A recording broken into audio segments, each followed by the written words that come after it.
The commissioner of the Canadian Football League, Randy Ambrosie, who joins us from Southern Ontario today on the video chat. Good morning, Randy, or good afternoon to you. How are you, my friend?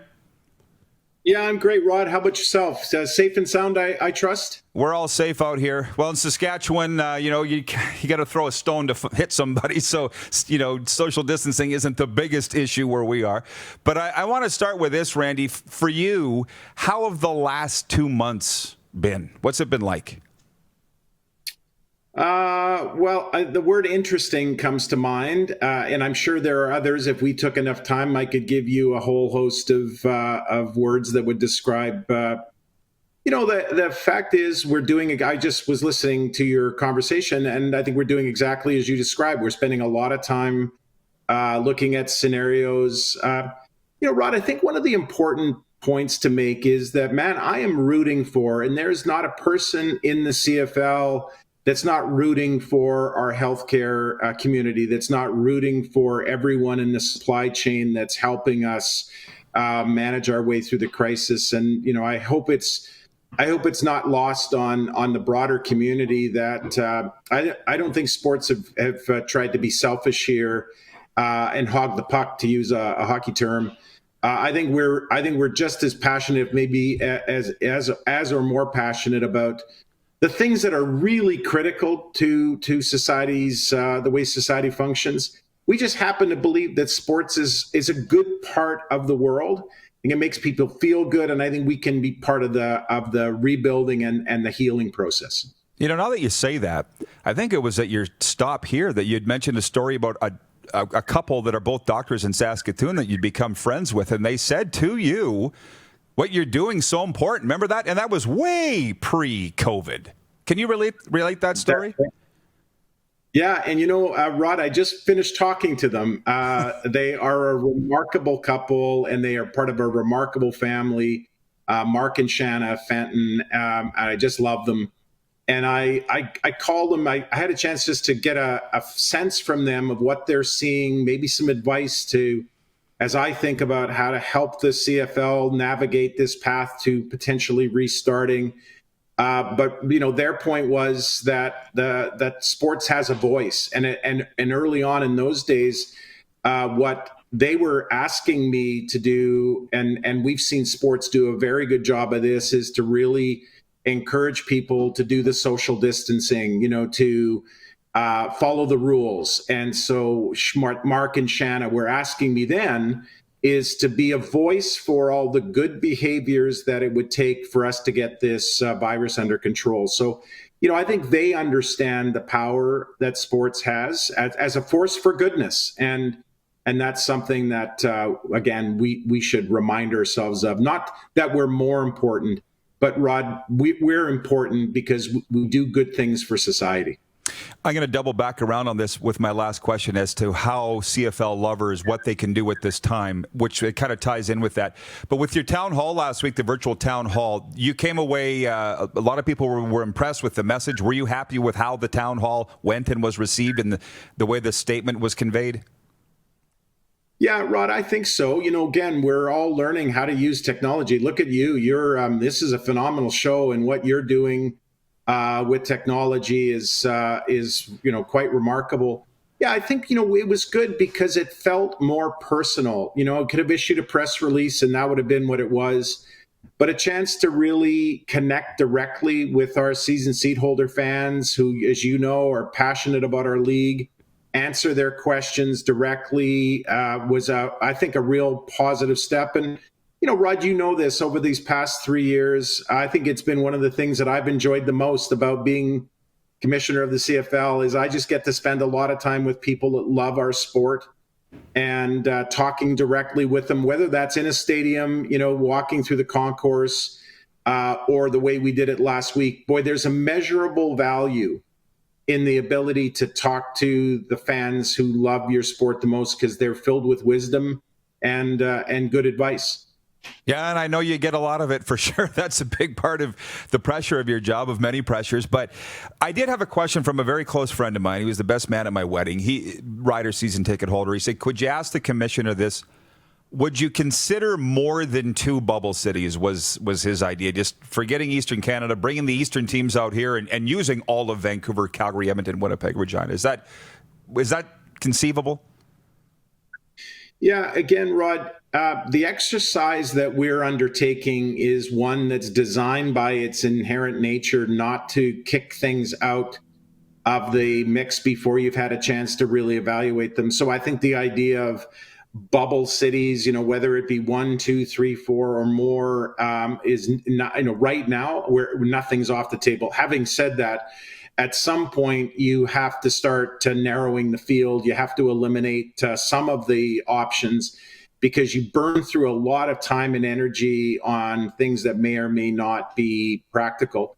The reason for a smaller number of hub cities, assuming that you're going to play the teams inside of each hub, if you were to have that, are going to have to compete against one another, is that you've got to cut down on the amount of travel. And of course, in Canada, traveling equals distance. And so again, the more hub cities you have, the more distance you have to cover.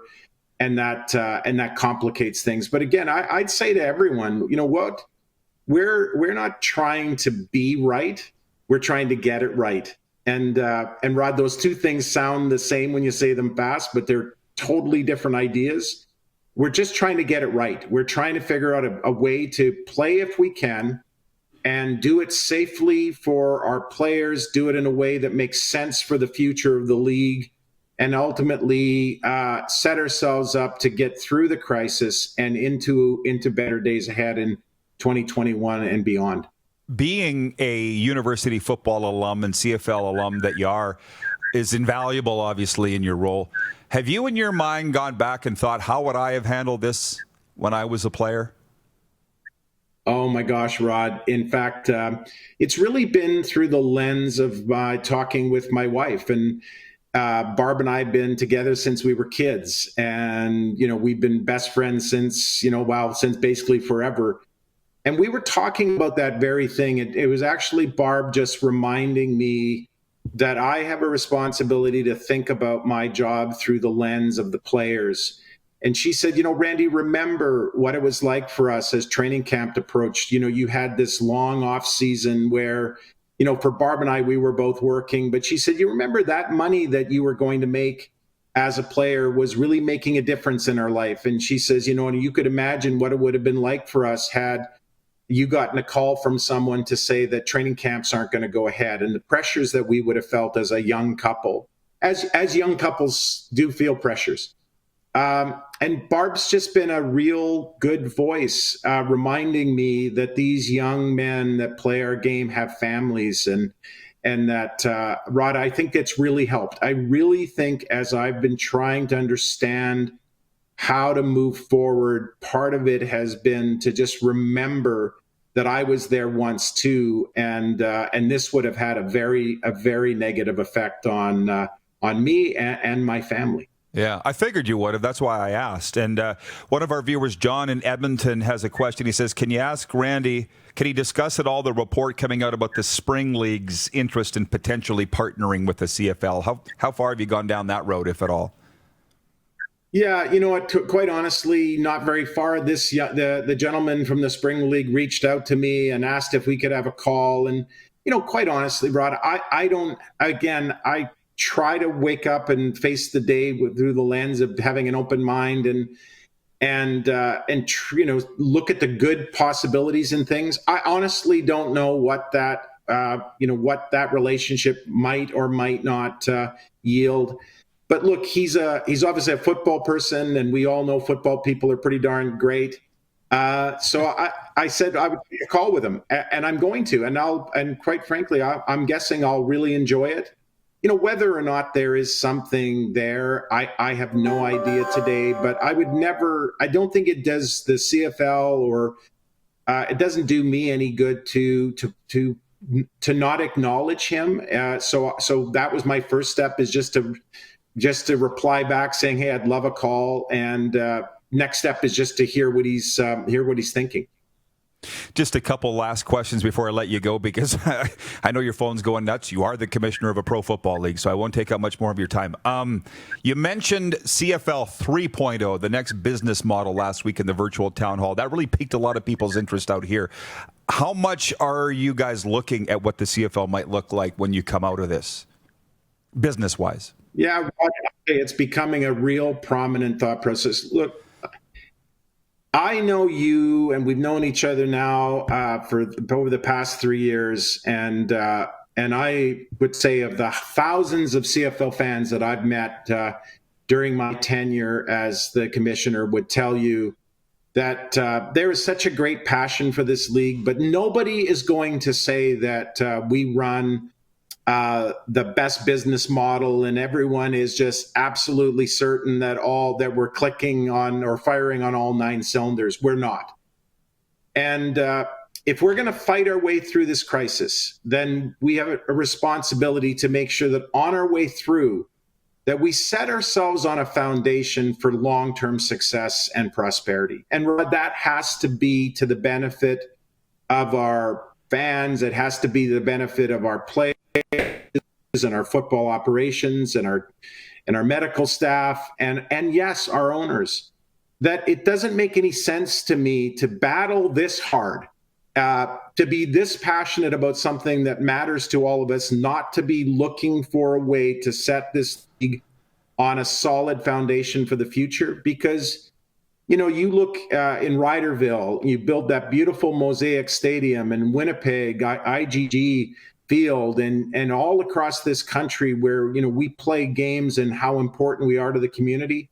I feel compelled to do everything we can now to reinvent ourselves, make the changes that are going to be necessary to set us up for the future. And that's really, I think, going to be a critical exercise. It's going to take a lot of thought and process. It's going to take a lot of discussion.